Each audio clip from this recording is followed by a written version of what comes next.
Hey guys, it's Alex from 7th Hour Films, back again with JoJo's Bizarre Adventure. Last time on JoJo, we had the Curse of Dio, where basically they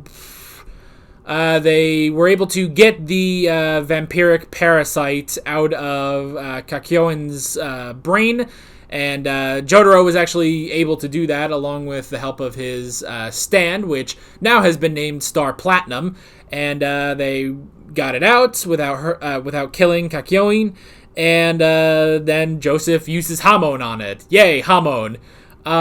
Anyway, so yeah. We also got Holly seemed to be coming down with some sort of fever, and they realized it's actually her stand manifesting. Problem is, she does not have the body, the tempered body, I suppose, or the willpower to actually have a stand. You know, she only, she's just a average woman. She's not like Joseph or Jotaro or Avdol. So, yeah, she ended up falling pretty sick about this. And they realized that the only way that this stand is going to go away is if they kill Dio. So they learned that they need to go to Egypt, because for some unknown reason, Dio is in Egypt. So yeah, we got our four guys, Jotaro, Joseph, Kakyoin, and Avdol, and we're all going to Egypt. Hooray! And then at the end, they were on a plane, and Dio was actually able to use, it appeared he was using Joseph's stand, and he actually got a picture of Joseph and Jotaro on the plane, and some things might be happening. There might be a minion of Dio on the plane, so we'll have to see. This is where I say no spoilers in the comments whatsoever. This is also where I say that if you want to watch my reaction to this episode of JoJo's Bizarre Adventure, you're going to have to go down in the description or to the pinned comment, click on that link there, and that will take you to the reaction. It's just one click away. It's possible that it might not be working. Sometimes it doesn't work. Sometimes it does work. If it's not working for whatever reason, it's just not playing the video, then look around on the screen. There should be a way to download the video onto whatever device you're on, and then you can just delete it, once you're finished watching it, if you want to. I guess you could keep it, but I don't see why you would. So yeah, that's another way of watching it if there are problems, which sometimes there are problems. So yeah, you can go do that, and once you're done with that, you can pop right back over here to this video for the discussion. So with that being said, let's go ahead and get right into this episode of JoJo's Bizarre Adventure. Here we go.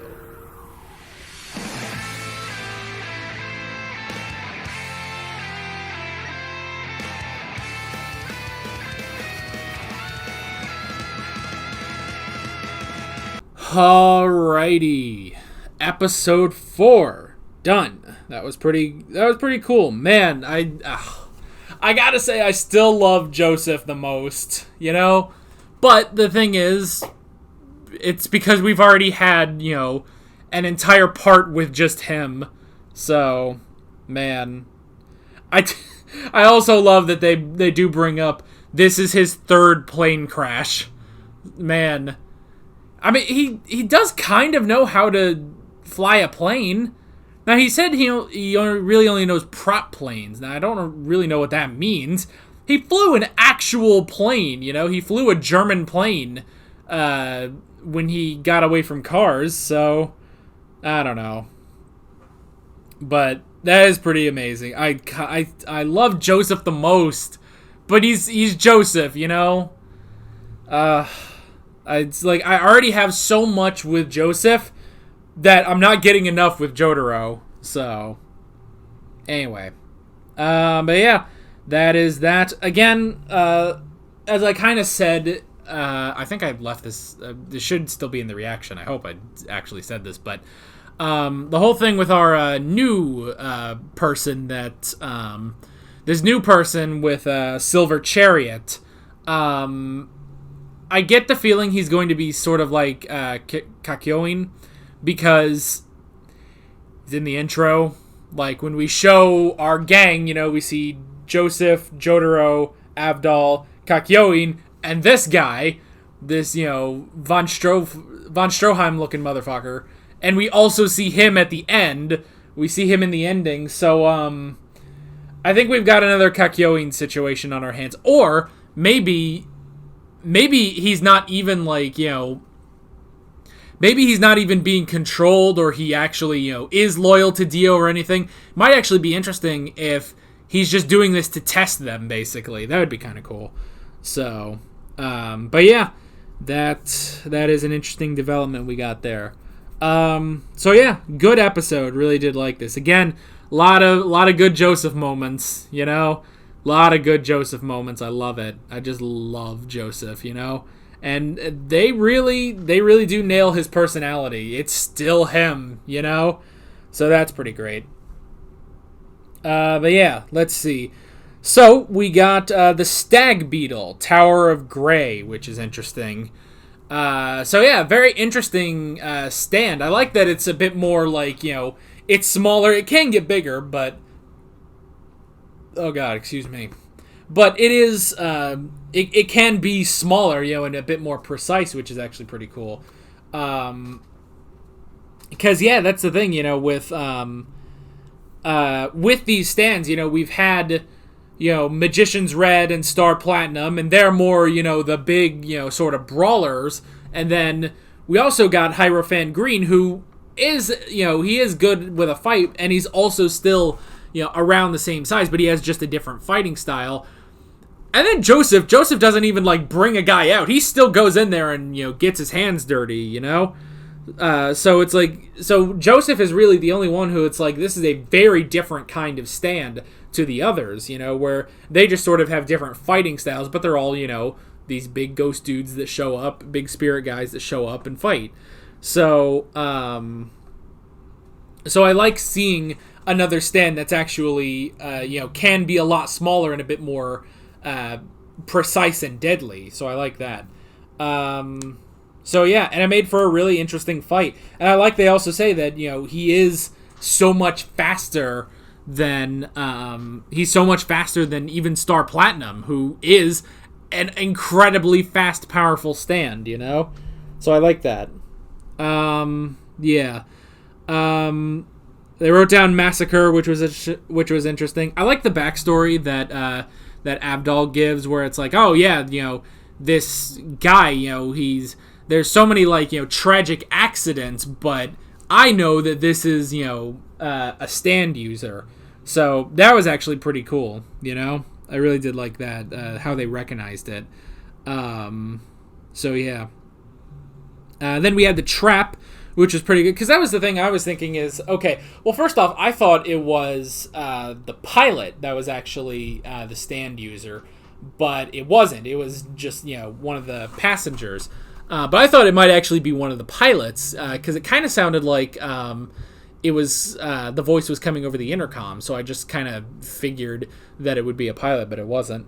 So yeah, and the thing is, while they were fighting, and and Kakyoin was getting Hierophant Green going and using his Emerald Splash and stuff like that, that was, cool and stuff, but they needed a thing where, like when Star Platinum bit on the thing to stop it from taking his tongue, and he trapped him there, that's when one of the other three need to go in and take it down, And maybe if you want something, I would honestly say a bit more precise, I'd probably go with Joseph doing that.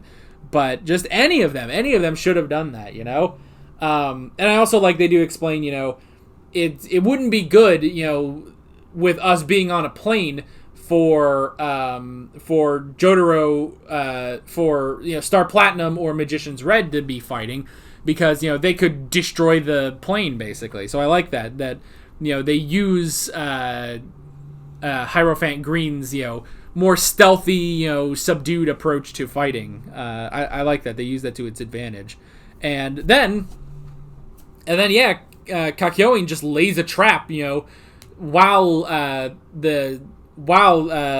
the stag is busy. He actually has Hierophant Green go in and then just stab through him and trap him and destroy him. So that was actually pretty cool. And this is, I guess, the first time that we've seen where, a stand was completely destroyed, and that did pretty much destroy the stand user, which is also pretty interesting. So it does show, these stands, they can't, it's not like, oh, well, it gets damaged and then, well, it'll come back. It's like, no, if it gets destroyed, the stand user's dead, So that's pretty interesting. But yeah. And then we had the old man who was the stand user, which is interesting, and it kind of makes sense. I thought about it, like, oh well, if this guy has been involved in so many like mass murders, like Abdal said, then he would be sort of an older gentleman. Of course, this guy looked like he was even older than Joseph, so that was interesting. So we had the flight attendants, which was also kind of funny, where immediately they're like, oh, this guy, Jotaro, he's so handsome, and it's like, god damn it. Well, first off, flight attendants, he's 17. Don't be a he's 17. Don't be a pedophile, And then Kakyoin comes over, and he's so much nicer. He's not calling them a bitch, he comes over and is like, I'm sorry for my friend's behavior. It's quite rude. And they're, getting the hots for him, too. And it's like, these guys are, high schoolers. Like, lay off, ladies, So, and I feel bad, for Abdal. Abdal doesn't get any of that. And Joseph doesn't get any of that, because he's the old man. It's like, god damn it. That would have been Joseph back in the day, God, I'm remembering back to, episode 2 of part 2 where, after he shot up Straitso and the women are screaming in terror, and he's just like, if you don't stop screaming, I'm going to be forced to make out with you. And it's like, oh my gosh. It's like, we don't get any of that anymore with old man Joseph. So that was funny. I did like that. And then, the pilots were killed, which was interesting. And again, it's like, oh, the pilots are killed. So who can fly the plane? Well, Joseph can. Joseph can fly the plane. But like he said, apparently he can only do prop planes.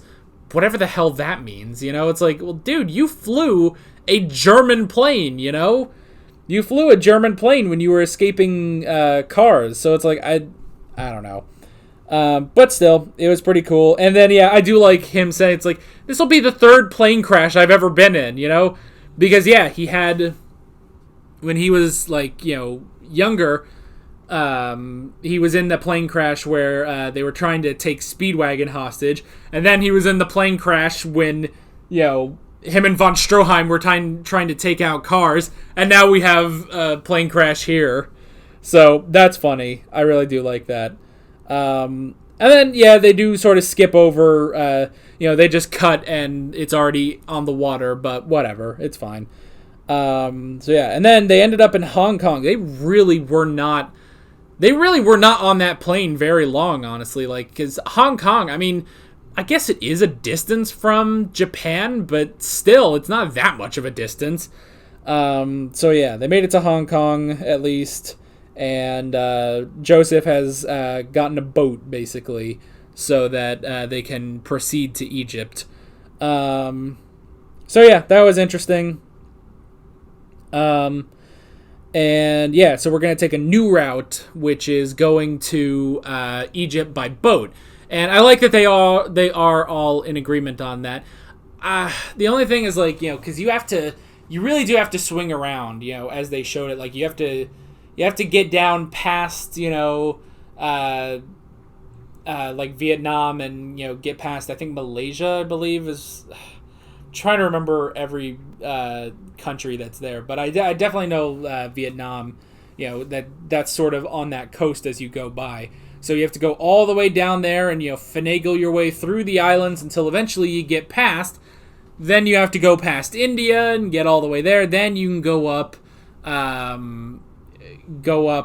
guess the Red Sea. Is that what it is? Yeah, I guess so. Is that what it's called now? I know that's what Moses called it, but is that what it's called now?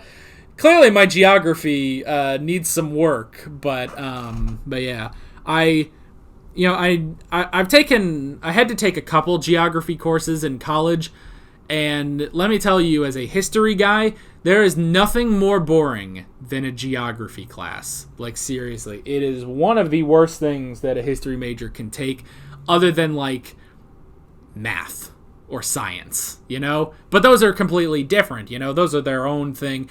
Geography courses are boring as all get out, you know? So, yeah. So I never really cared. I still made good grades in my geography class, but that's because they were easy as hell, but they were boring as all get out. So clearly my geography needs some work, but I do understand where they're coming from with, okay, so we got to get past there, past India, and then we can go up the sea, and then that does sort of take you basically to Cairo. So it's interesting. We'll have to see. I wonder how many episodes we're going to be on the water, you know? So yeah, that'll be interesting. And then at the end, we did get the one guy who, you know, he wanted some help ordering some food, and so Joseph helped him. Obviously, I love that Joseph can barely read the menu, and so he's just like, we'll order this, and this. And then just so much different food is brought to them, and he's just like, who cares? It's all good, you know? I do like that. Joseph is not picky about that. Of course, if they give him, like, you know, the caviar noodles, then he'll be pissed. But that's just because he didn't know. He thought that there was ink in his stuff. Yeah, okay. Enough of referencing part 2. Then at the end, we also got the guy is a stand user, and he at least knows about Dio, and he knows about you know, the Joestar birthmark, and he has a stand, Silver Chariot, which he's going to apparently kill Avdol with, which is interesting. So yeah, I don't know. I'm very curious if he is one of, like, you know, if he has, like, the thing. I mean, his hair, you know, was pretty high, and they didn't, you know, there isn't one. But I don't know if he's going to be like the old man who, you know, just pledged loyalty willingly to Dio. So I don't know. We're going to have to see. But I get the feeling that we're also going to recruit this guy just because he's in the intro, which, sorry that I pay attention to the intro, I guess. So, yeah. But that's pretty much it. Great episode, and I'm very curious to see where we are going next time. So, with all that being said, I'm Alex from 7th Hour Films, and I will see you guys next time. Take care. Also, I just realized that some dog over here has been snoring the entire episode, and I don't know if you've been able to hear that.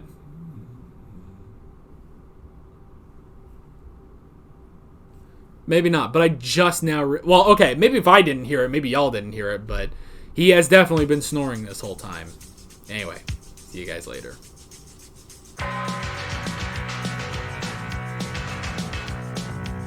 Alright guys, thanks for watching this video. If you want to watch more of my JoJo's Bizarre Adventure reactions, you can click on the playlist, you can subscribe if you haven't done that already, and be sure you hit that notification bell. You can support me on Patreon and follow me on social media, links below in the description. See you guys later.